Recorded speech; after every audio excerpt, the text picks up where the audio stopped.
رسالت مآب صلی اللہ تعالیٰ علیہ وسلم مسند محبوبیت پر فائز ہیں، جلوہ افروز ہیں، لیکن آپ علیہ الصلاۃ والسلام کے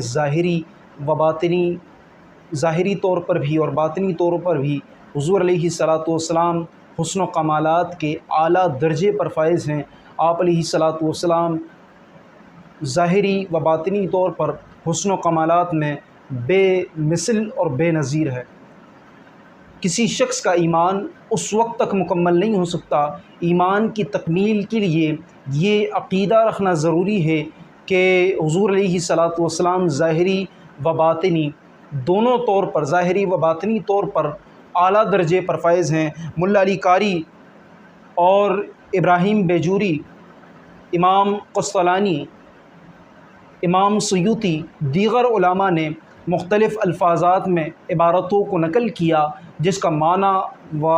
مطلب ایک ہے، وہ یہ ہے کہ کسی شخص کا ایمان اس وقت تک مکمل نہیں ہو سکتا۔ الگ الگ عبارتیں ہیں، لیکن اگر ان کا معنی مطلب نکالا جائے تو وہ ایک بنے گا، وہ یہ بنے گا کہ کسی شخص کا ایمان اس وقت تک مکمل نہیں ہو سکتا جب تک وہ حضور علیہ الصلاۃ والسلام کی ذات کو تمام کائنات میں رہنے والے لوگوں میں اعلیٰ اور افضل نہ مانے۔ ایسے بھی الفاظ نقل کیے گئے کہ آپ علیہ الصلاۃ والسلام کی جو ذات ہے، اللہ تبارک و تعالیٰ نے حضور علیہ الصلاۃ والسلام کو جو حسن، جو کمال عطا کیا، آپ سے پہلے اللہ نے یہ حسن و جمال کسی کو عطا نہ کیا۔ ظاہری و باطنی دونوں کی بات ہے کہ آپ سے پہلے حضور اللہ تبارک و تعالیٰ نے کسی کو ایسا حسن و جمال عطا نہیں کیا، اور نہ آپ کے بعد کسی کو ایسا حسن و جمال ظاہری و باطنی طور پر اللہ تبارک و تعالیٰ عطا کرے گا۔ علماء کے مختلف اقوال تھے جس کو چند لفظوں میں جن کا احاطہ کیا، لیکن آخر میں علامہ عبدالرؤف نے اس بات کو نقل کیا، رحمہ اللہ تعالیٰ نے اس بات کو نقل کیا کہ پہلے تو یہ بات کہی تھی کہ کسی شخص کا ایمان اس وقت تک مکمل نہیں ہو سکتا جب تک وہ یقین نہ رکھے کہ آقا کریم علیہ الصلاۃ والسلام حسن و کمالات میں اعلیٰ درجے پر فائز ہیں اور آپ جیسا کوئی بھی اس دنیا میں موجود نہیں ہے۔ لیکن پھر نقل کیا کہ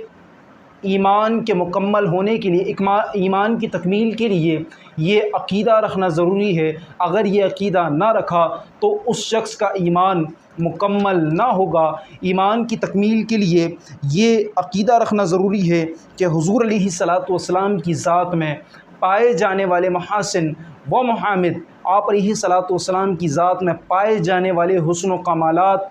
یہ کسی شخص میں موجود نہیں ہو سکتے، یہ عقیدہ رکھنا ضروری ہے۔ اب آج آپ اور ہم آ کر کہیں کہ معاذ اللہ حضور علیہ الصلاۃ والسلام ہمارے جیسے تھے، یا آپ علیہ الصلاۃ والسلام معاذ اللہ ہمارے بڑے بھائی جیسے تھے، تو یہ سارے جو ہے بدعقیدگی کے آثار ہیں، یہ سارے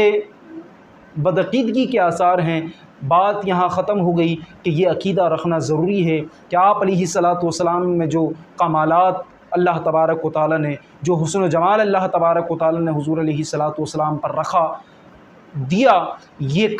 قیامت تک کسی شخص میں جمع نہیں ہو سکتے، قیامت تک کسی شخص کے اندر یہ نہیں آ سکتے، اور یہ عقیدہ رکھنا بھی ضروری ہے۔